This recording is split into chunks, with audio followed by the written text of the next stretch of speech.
Semangat pagi guru-guru hebat di seluruh Indonesia. Saya Luh Bulaning Diurahayu, calon guru penggerak Angkatan 7 Kabupaten Badung. Pada kesempatan ini, saya akan melaksanakan praktik kucing untuk supervisi akademik, yaitu tahap pra-observasi dan observasi. Kegiatan ini dilakukan dalam rangka memenuhi tugas aksi nyata modul 2.3. Perkenalkan, fasilitator saya adalah Bapak Wayan Murnayase, sementara pengajar praktik saya adalah Ibu Igusti Agung Eka Saraswati. Tujuan pembelajaran khusus yaitu calon guru penggerak dapat mempraktikkan rangkaian supervisi akademik dalam pembelajaran dengan menggunakan paradigma berpikir kucing dengan melakukan refleksi terhadap praktik supervisi akademik tersebut. Tahapan yang dilakukan ada 3. Yang pertama, tahap pra-observasi. Yang kedua, tahap observasi. Dan yang ketiga, tahap pasca observasi. Pada tahap pra-observasi, calon guru penggerak sebagai supervisor melakukan percakapan berbasis kucing bersama rekan sejawat sebagai subjek yang akan diobservasi. Percakapan pada tahap ini bertujuan untuk menggali informasi awal tentang cara seorang guru menyampaikan rencana pengembangan diri yang akan diwujudkan dalam kegiatan pembelajaran. Pada tahap observasi, calon guru penggerak sebagai supervisor memberikan umpan balik berbasis kucing dengan percakapan kucing. Observasi ini bertujuan untuk mengamati kegiatan pembelajaran yang telah direncanakan sebelumnya serta mengamati keterlaksanaan strategi yang disampaikan pada tahap pra-observasi untuk mewujudkan pengembangan kompetensi. Berikut ini dapat disaksikan dokumentasi tahap pra-observasi.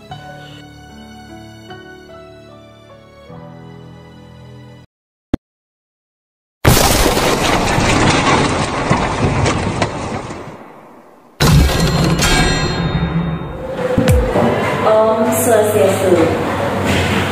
Yang terhormat Bapak Wayan Murnayase selaku fasilitator dan Ibu Igusti Agung Eka Saraswati selaku pengajar praktik saya. Pada kesempatan ini, saya akan melaksanakan supervisi akademik bersama rekan saya, Ibu Putu Ayu Adi Ansariani Diantari. Pada kesempatan ini pula, saya akan melaksanakan tahap pertama dari supervisi akademik, yaitu tahap pra-observasi. Selamat menyaksikan tahapan pra-observasi yang saya akan lakukan. Selamat pagi Bu Ayu, apa kabar? Pagi, kabar baik. Apakah Bu Ayu sibuk nih? Kebetulan tidak ada lajar hari ini, jadi saya tidak sibuk hari ini. Baik, pada kesempatan ini saya akan melaksanakan tahap pra-observasi Bu Ayu. Jadi seperti yang kemarin saya katakan sama Bu Ayu, bahwa saya akan minta waktunya Bu Ayu, saya akan melakukan observasi di kelas yang Bu Ayu ajar. Jadi supervisi akademik ini bertujuan untuk membantu Bu Ayu dalam rangka meningkatkan dan mengembangkan kompetensi mengajar Bu Ayu di kelasnya Bu Ayu. Jadi di sini nanti kita ngobrolnya santai aja ya Bu Ayu ya. Jadi Ibu Ayu dapat bercerita tentang apapun terhadap saya mengenai situasi belajar mungkin atau bagaimana cara Bu Ayu mengajar mungkin ya. Jadi di sini ada 3 tahapan Bu Ayu dengan supervisi akademik itu. Yang pertama ada tahap pra-observasi, yang kedua ada tahap observasi, dan yang ketiga ada tahap pasca observasi. Jadi yang akan kita lakukan di sini adalah tahap pra-observasi. Pra-observasi itu bertujuan untuk melihat bagaimana persiapan Bu Ayu dalam rangka menyiapkan pembelajaran pada tahap observasi ini. Jadi pertanyaan saya Bu Ayu, harapan apa yang kira-kira Bu Ayu inginkan setelah pembicaraan kita ini? Harapan saya yang pertama itu setidaknya saya jadi lebih paham bagaimana pembelajaran yang baik untuk kedepannya. Kemungkinan kan saya pasti tidak kekurangan selama ini dalam mengajar anak-anak. Mungkin dari bulan saya bisa belajar banyak hal untuk untuk pembelajaran selanjutnya dan memperbaiki kekurangan saya. Jadi benar sekali Bu Ayu ya, menurut saya juga seperti itu. Seberapapun hebatnya guru, mesti ada kekurangan. Pasti dalam tahap belajar juga, kan? Karena setiap materi, setiap ilmu juga pasti akan selalu berkembang, dan dalam perkembangan ilmu pun guru juga tetap harus belajar juga. Ya, luar biasa sekali. Jadi Bu Ayu pada kegiatan observasi itu nanti akan mengambil materi apa? Kebetulan saya akan mengambil materi tentang teknik pengolahan makanan, karena saya juga mengajar saya. Jadi sebenarnya materi ini dari kelas 7 sudah diajarkan, tetapi masih ada anak yang mungkin melupakan materi sebelumnya. Jadi saya harus mengajarkan ulang dengan teknik yang lebih mungkin bisa dimengerti dan diingat terus oleh anak-anak. Jadi saya pelajari ulang lagi ke anak-anak. Kebetulan itu memang sinkron sama pelajaran kelas 7. Ya, jadi tentang teknik pengolahan makanan ya, biar suatu bahan makanan itu tidak sampai salah pengolahannya. Betul sekali. Dari materi tersebut, tujuan pembelajaran apa yang ingin Bu Ayu capai di kelas? Ya, setidaknya peserta didik itu mampu menyebutkan, menjelaskan teknik pengolahan apa yang digunakan saat mengolah makanan dari bahan peternakan dan juga perikanan. Kemudian setidaknya siswa itu tahu apa sih atau teknik pengolahan yang mana yang baik untuk digunakan dan yang mana yang tidak baik untuk digunakan, serta dapat diterapkan di dalam kehidupannya. Jadi teknik pengolahan mana yang digunakan dalam satu bahan makanan dan mana yang tidak baik ya, seperti tujuan pembelajaran tadi biar tidak salah ya dalam pengolahan suatu bahan makanan. Baik Bu Ayu, dari tujuan pembelajaran yang Bu Ayu sampaikan tadi, kira-kira kompetensi yang mana yang ingin Bu Ayu kembangkan? Saya ingin mengembangkan metode pembelajaran mungkin yang diferensiasi dan kompetensi sosial emosi anak-anak. Jadi mengajarkan tentang bagaimana metode Bu Ayu dalam mengajar dari pembedaan karakteristik siswa dan juga kemampuan emosi siswa. Jadi dari beberapa yang Bu Ayu sampaikan tadi, saya menangkap Bu Ayu sudah ada persiapan ya. Sudah. Jadi bisa Bu Ayu sampaikan persiapan apa saja yang sudah Bu Ayu rencanakan untuk pembelajaran atau observasi di sini? Yang jelas yang pertama pasti RPP ya. RPP itu pasti saya sudah rencanakan. Nanti juga ada daftar penilaian, baik daftar penilaian secara diskusi kelompok, pribadi juga ada. Tes-tesnya juga saya sediakan, dan juga ada LKPD. Oke, RPP yang pertama udah pasti, kemudian LKPD, daftar nilai sesuai dengan apa produk yang akan Bu Ayu inginkan dari anak-anak seperti itu ya. Baik Bu Ayu, luar biasa sekali. Dari beberapa materi mungkin ada yang Bu Ayu rasa saya kesulitan ya menyampaikan materi ini, atau dari segi siswanya saya sulit ya menerima materi yang disampaikan oleh guru saya. Nah, kesulitan-kesulitan tersebut pasti ada ya, berkaitan dengan apa Bu? Berkaitan dengan seperti ini, kadang-kadang anak-anak itu kalau di dalam kelas itu banyak yang mungkin ketika saya menjelaskan lain-lain seperti itu. Fokusnya dia tidak ada di dalam kelas. Ada yang seperti itu, ada yang benar-benar dia mendengarkan saya mengajar seperti itu. Nah, dari situ juga saya bisa mengambil kesimpulan. Jadi anak-anak itu tidak hanya bisa dikasih hanya ceramah pelajaran saja. Jadi berbagai jenis teknik pengajaran juga kita harus gunakan. Baik, biasanya kadang-kadang saya berusaha untuk memberikan dari yang semoga bisa dipahami sama anak-anak. Bahkan sampai bahasa kata-kata pun saya sederhanakan biar bisa dipahami anak-anak. Jadi intinya di sini masalah konsentrasi siswa. Ada yang konsentrasi, ada yang setengah, jiwanya ada di luar. Intinya ada di dalam. Jadi di sini Bu Ayu mengatasinya mungkin dengan berbagai metode pengajaran. Tadi Bu Ayu mengatakan ada beberapa metode. Sekilas sudah Bu Ayu sampaikan tadi. Bisa diperjelas lagi nggak metode apa yang mungkin akan Bu Ayu tajamkan di sini untuk mengatasi kesulitan-kesulitan tadi? Ya, jadi seperti ini. Kalau biasanya dulu saya mungkin salah dalam pengajaran, mungkin karena saya lebih banyak ceramah ke anak-anak, jadi itu tidak baik bagi mungkin anak-anak itu, jadi ada bosan mendengarkan. Saya berusaha seperti memberikan video pembelajaran melalui mungkin karena keterbatasan kita di sini, bulan juga tahu sendiri bisa dari HP-nya mereka, tapi tetap dengan pengawasan saya tersendiri agar mereka tidak bermain dengan handphonenya. Jadi saya awasi mereka dalam menyimak apa yang harus mereka simak dari pelajaran tersebut. Selain itu juga saya printkan gambar. Dari gambar itu juga mereka bisa belajar. Kira-kira mereka tahu ini gambar apa, ini apa seperti itu. Jadi dari gambar, dari mendengarkan juga, dari video juga. Jadi intinya di sini Bu Ayu ingin menerapkan diferensiasi ya terhadap siswa. Jadi siswa yang mungkin visual, Ibu Ayu berikan gambar, kemudian siswa yang audio, Ibu Ayu siapkan video juga, dan Bu Ayu juga menyiapkan materi untuk siswa lain yang berkebutuhan lain seperti itu. Nah, dari metode tersebut yang tadi Ibu sampaikan, jika ada kesulitan dalam proses ini, apa yang ada? Di awal saya mungkin akan memotivasi anak tersebut terlebih dahulu untuk mungkin karena konsentrasinya selama ini dia nggak terlalu bagus, mungkin yang anak-anak itu kita motivasi dulu agar mereka mau belajar seperti itu. Dengan berbagai macam motivasi yang saya berikan agar mereka itu mau lebih berkembang untuk bisa dapat mencapai masa depannya, cita-citanya mereka mungkin suatu saat nanti seperti itu. Berarti dari sana dulu, dimotivasi dulu anaknya. Baru nanti saya cari masalah sebenarnya dia itu apa sih, anak tersebut kenapa dia seperti ini. Jadi Bu Ayu memotivasi terlebih dahulu adalah memotivasi intensif dari siswa apabila datang permasalahannya itu dengan tentu dengan teknik-teknik tersendiri ya Bu Ayu ya. Jadi kita tidak langsung menjudge siswa, oh kamu kurang fokus berarti kamu ini kan, pendekatan lebih dahulu secara pribadi dulu, nanti kalau dijudge di dalam kelas takutnya malah makin jauh. Iya seperti itu. Jadi melakukan pendekatan dengan siswa karena guru sekarang adalah teman siswa ya.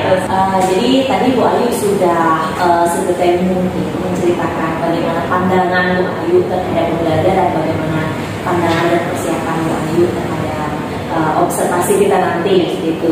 Mungkin tadi Bu Ayu merasakan ada kekurangan-kekurangan ya dalam pembelajaran. Kira-kira kekurangan-kekurangan apa yang Bu Ayu rasakan? Kekurangannya mungkin ketika waktu mungkin ya, kita kejar waktu biasanya kan, maunya sesuai dengan SPP yang kita ajarkan, tetapi terkadang ada aja bagian yang memang harus kita tambahkan di dalam kelas, tapi akhirnya kekurangan waktu dalam belajar. Itu sih sebenarnya kendalanya yang lebih ke waktu biasanya, karena materi prakarya itu lumayan juga sih, lumayan padat. Jadi dengan waktu yang segitu juga kita mikir dan juga harus, tapi ternyata pas jalan mengajar, oh ternyata materi ini harus diajarkan juga ke anak-anak seperti itu. Jadi yang pas ngajar itu ada aja hal baru yang muncul, itu yang menyebabkan dirinya kendalanya di waktu juga biasanya. Lebih ke waktu sih sebenarnya. Berarti ini kendala umum ya, manajemen waktu. Itu spesifiknya memang karena Bu Ayu juga sudah berpengalaman sebagai guru, jadi sudah bisa mengalami masalah-masalah spesifik. Kira-kira Bu Ayu itu mulai kapan ya bisa melengkapi kekurangan manajemen waktu itu? Mulai kapan rencana Bu Ayu? Kalau bisa sesegera mungkin, mungkin mulai dari hari ini, mulai dari besok bisa saya kerjakan kalau ada waktu. Berarti dengan mengalokasikan waktu ya di manajemen atau di rencana. Jadi sebelum kita ngajar, sekarang istilahnya seperti ini. Biasanya kalau kita ngajar kan pasti ada aja materi baru yang muncul seperti itu dalam setiap pembelajaran. Nah sebelum itu saya diusahakan sebelum saya mengajar, saya korek-korek dulu materi apa sih yang harus bisa kita sambungkan dengan materi ini sesuai dengan kehidupan mereka sehari-hari biar masuk. Jadi mulai dari pada saya belajar ngajar anak-anak kan masuk itu ada materi yang muncul tiba-tiba. Nah sebelum itu saya jadikan pelajaran dulu untuk saat ini. Mungkin di selanjutnya saya cek dulu RPP-nya, kira-kira materi apa yang bisa masuk biar bisa manajemen waktunya. Oke, jadi lebih mematangkan persiapan ya. Mematangkan persiapan. Kemudian Bu Ayu dari kekurangan tersebut, kira-kira Bu Ayu memerlukan bantuan siapa untuk melengkapi kekurangan? Terkadang anak-anak itu kan berbagai macam karakter pasti ada di dalam kelasnya. Kalau masalah bantuan mungkin kalau kekurangan dari pembelajaran, mungkin saya ada minta tolong ke teman-teman yang tersendiri yang sudah mampu memahami pelajaran yang diberikan. Karena ada anak-anak temannya itu dari tahu, oh ini maksud ibunya seperti itu. Ada temannya yang membantu. Kalau dari segi karakter siswa, mungkin ada yang karakter siswa memang kita susah mengatur. Bagaimana saya minta bantuan ke guru BK juga seperti itu, untuk bagaimana sih caranya menangani anak ini biar kita juga tidak mengejar anaknya, biar kita juga bisa materi yang kita ajarkan juga masuk ke anaknya seperti itu. Jadi yang pertama minta bantuan siswa untuk menyampaikan sesuai dengan bahasa pergaulan mereka. Mungkin bahasa saya tuh agak gimana mungkin ya untuk anak-anak mungkin susah didengar. Tapi saya biasanya kalau ada anak yang nggak mengerti dengan bahasa saya berusaha di dalam kelas itu mencari kata yang memang bisa dipahami anak. Karena tidak semua anak itu mengerti apa yang kita sampaikan. Bahkan kadang-kadang bahasa buku aja mereka nggak paham seperti itu. Jadi saya berusaha untuk memakai bahasa saya sendiri dengan bahasa yang dapat dipahami. Tapi kalau memang dia nggak bisa memahami juga, temennya yang biasanya menjelaskan seperti itu yang paham.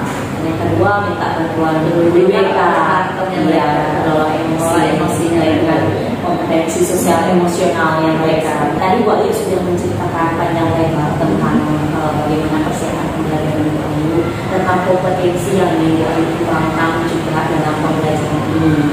Nah, seperti yang saya sampaikan di awal bahwa tujuan supervisi ini membantu Bu Ayu mengembangkan dan meningkatkan kompetensi mengajar Bu Ayu. Kira-kira nanti apa yang bisa saya bantu untuk meningkatkan kompetensi tersebut? Mungkin karena Bu Ula juga sekarang CGP ya, mungkin banyak ilmu yang mungkin sudah dapatkan dari pembelajaran CGP-nya. Nah dari sana mungkin ada cara mengajar saya mungkin masih ada yang kurang. Saya berharap dari Bu Ula bisa memberitahu saya masukan-masukan yang berguna buat kedepannya dan lebih baik lagi. Kalau itu saya harapan saya di situ. Di sini kita sama-sama belajar ya, lebih sharing, tidak ada yang lebih pintar, tidak ada yang lebih berpengalaman. Kita sharing saja. Mungkin Bu Ayu dapat pembelajaran dari luar bisa sampai ke saya dapat pembelajaran dari luar bisa sampai ke kompetensi. Terkait dengan kompetensi yang ingin Ibu kembangkan itu tadi, kira-kira ada nggak strategi yang Bu Ayu miliki untuk mencapai kompetensi tersebut? Biasanya saya mengadakan praktek anak-anak.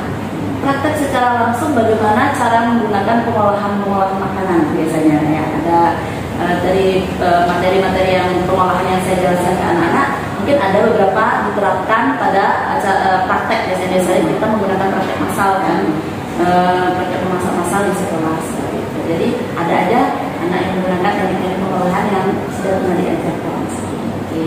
Jadi di akhir pembelajaran atau akhir semester ya? Akhir semester biasa. Akhir semester Bu Ayu melakukan praktik ya pada anak-anak. Jadi itu strategi apa ya? Sekarang kalau di kurikulum Merdeka itu termasuk ke proyek profil belajar. Nah, menurut saya anak-anak itu kalau dari saya sendiri dia lebih tertarik untuk praktek daripada mereka mendengarkan materi di dalam kelas seperti itu biasanya. Jadi saya usahakan diadakan praktek di setiap semester.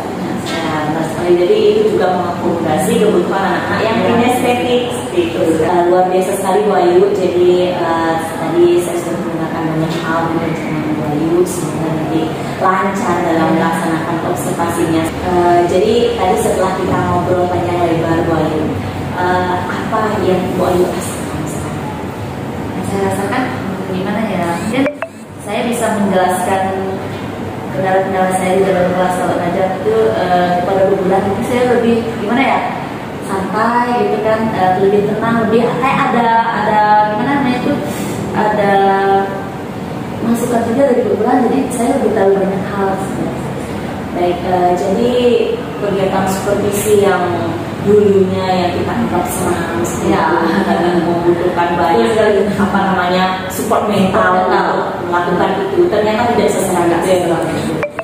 Jadi di sini juga Ibu mungkin merasakan lebih lega ya, lebih lega. Mungkin Bu Ayu bisa ceritakan rencana pengembangan diri untuk jangka panjangnya. Tadi kan untuk jangka pendeknya mungkin praktik di akhir semester, untuk jangka panjangnya mungkin apa yang bisa Bu Ayu?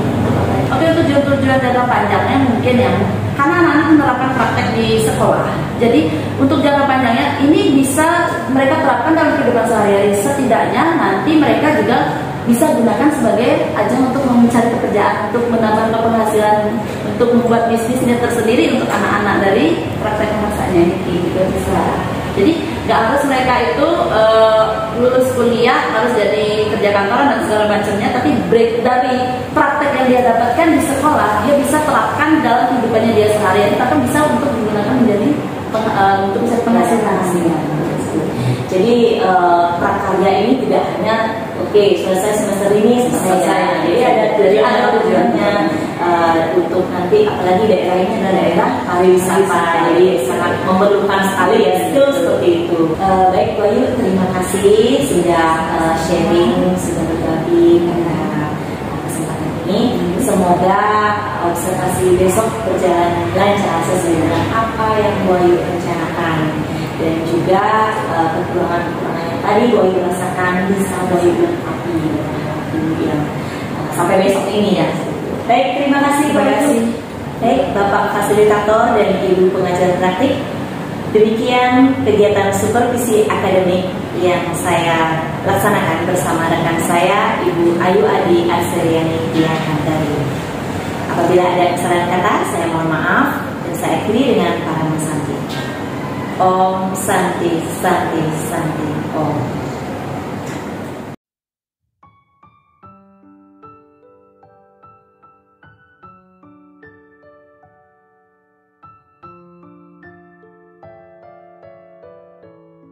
Selamat pagi anak-anak semuanya. Ada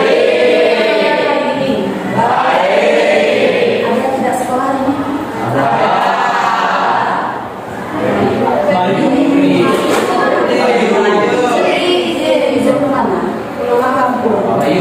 Nah, sebelum pelajaran kita mulai, mari kita adanya berdoa terlebih dahulu. Silakan Andin pimpin doa dulu.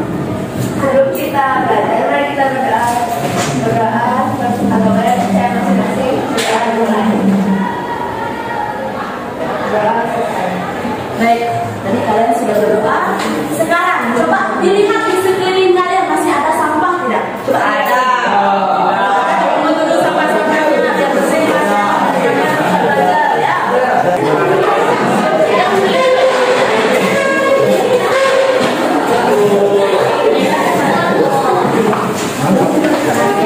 Hari ini kita akan belajar mengenai teknik pengolahan. Ya, namanya teknik pengolahan makanan. Ya, ada yang tahu nggak tujuannya apa kira-kira? Kalian belajar tentang teknik pengolahan. Tujuannya adalah peserta didik ya dapat menjelaskan dan juga menyebutkan teknik pengolahan apa yang digunakan dalam pengolahan makanan. Ya, selain itu juga kalian juga dituntut untuk apa?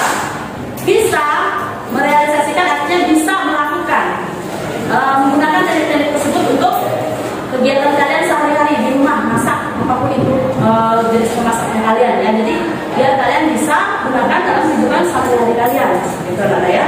Jadi itu tujuannya kalian belajar tentang teknik pengolahan, dan selain itu juga agar kalian tahu mana teknik pengolahan yang baik digunakan, mana teknik pengolahan yang tidak baik untuk digunakan ya, tapi sering sekali digunakan. Oke. Selanjutnya anak-anak, ini Ibu ada beberapa gambar. Nanti silakan kalian diskusikan dengan teman kalian, kira-kira ini gambar teknik pengolahan apa yang kalian tahu.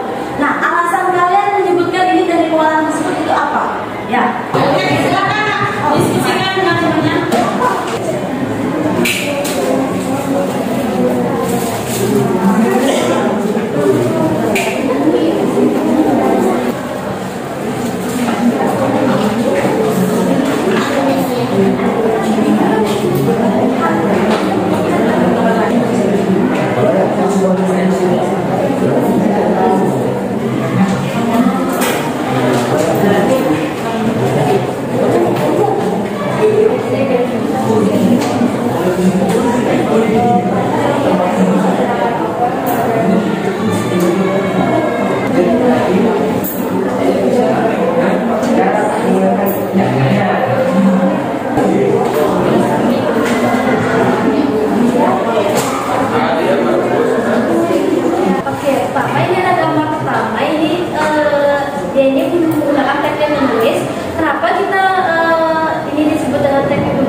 Oke.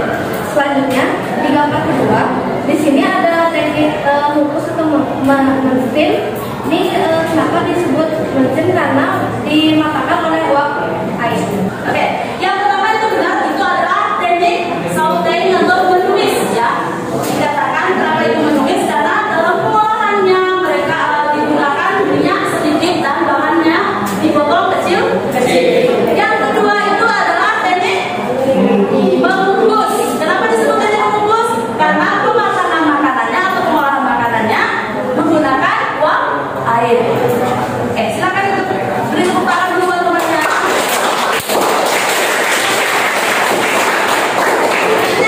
Kelompoknya Sandra, silakan. Jadi di sini ada contoh gambar kue mangga. Kenapa kita memilih teknik pengolahan? Jadi di sini ada teknik pengolahan baking. Kenapa kita memilih teknik pengolahan baking itu? Karena ini menggunakan tepung terigu, gula, telur, garam, dan lagi. Teknik baking adalah metode memasak yang menggunakan oven yang menghasilkan energi panas kering atau dry heat. Ya, yang disebutkan oleh kelompok Sandra itu benar sekali, yaitu namanya teknik baking atau memanggang. Ya, apa bedanya memanggang dengan membakar? Ada yang tahu nggak? Silakan Sandra. Kalau memanggang itu dia tuh dipanaskan dan di oven itu dibakar itu dia pakai api langsung. Oke, jadi beda memanggang dengan membakar. Kalau memanggang itu menggunakan oven. Kalau membakar silakan kelompok satu.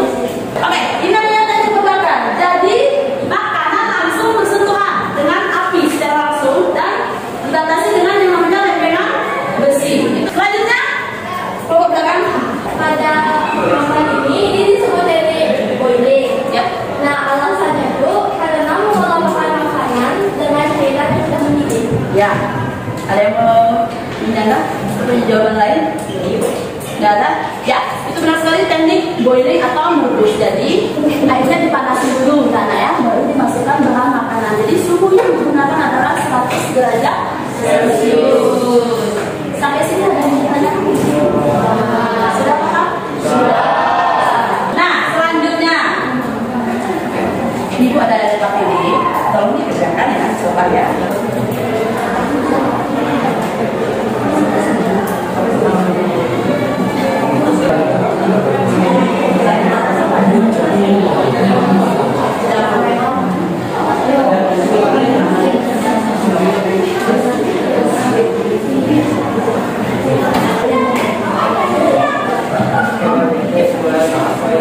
Sudah ya Nana ya, kita bahas sama-sama. Kita lihat dulu aktivitasnya. Kita satu. Ada yang mau jawab dulu nggak dari kelompok mana? Saya Ya, silakan. teknik pengolahan bahan dari bahan-bahan apa yang digunakan pada makan tersebut, yaitu mengukus dan merebus atau boiling. Ada jawaban lainnya? Jawaban satu? Atau mungkin yang mau menyangka jawaban temannya? Ada. Sama berarti ya? Oke, yang nomor 2, yang nomor B. Ya, silakan. Antara kedua teknik pengolahan tersebut, yang mana teknik pengolahan yang lebih baik digunakan, berikan jawaban serta alasannya. Jadi jawabannya itu mengukus karena tidak menggunakan cairan atau Jadi teknik yang paling buruk digunakan adalah deep frying. Boleh saja kalian menggunakan memasak dengan deep frying, tetapi jangan terlalu sering. Ya, kayak makan fried chicken tiap hari, jangan ya, karena ya, itu akan menyebabkan kolesterol tinggi. Jadi banyak minyak di dalamnya, mengandung banyak lemak, sampai kering, apalagi sampai kering kalian menggorengnya, ya, ya. Jadi itu yang menyebabkan ya, deep frying itu paling buruk untuk digunakan sebagai teknik pengolahan. Sampai di sini ada yang bertanya kan? Ya, aku semuanya dengan jawaban kalian semuanya dong.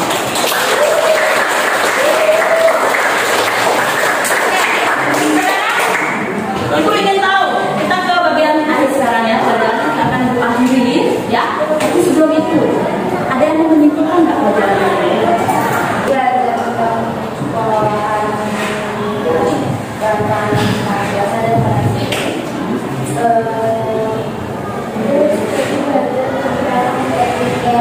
Yang baik digunakan Ya. Tepuk tangan. Pembelajaran kali ini anak-anak menyenangkan tidak? Seru?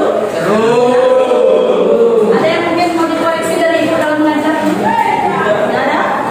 Nggak ada. Oke, untuk kali ini ibu akhiri pembelajaran kalian. Untuk minggu depan kalian pelajari tentang tahapan pengolahan, anak-anak ya. Tahapan pengolahan dan juga penyajian dan pengemasan. Oke. Sebelum ibu akhiri, mari kita berdoa. Ya, doa menurut kepercayaan masing-masing. Hari ini ibu yang pimpin. Doa dimulai. Selesai. Sampai jumpa minggu depan. Tetap jaga kesehatan. Terima kasih. Berkibarlah bendera negeriku, berkibarlah engkau di dadaku, tunjukkanlah kepada dunia semangatmu yang panas membara. Daku ingin jiwa raga ini selaraskan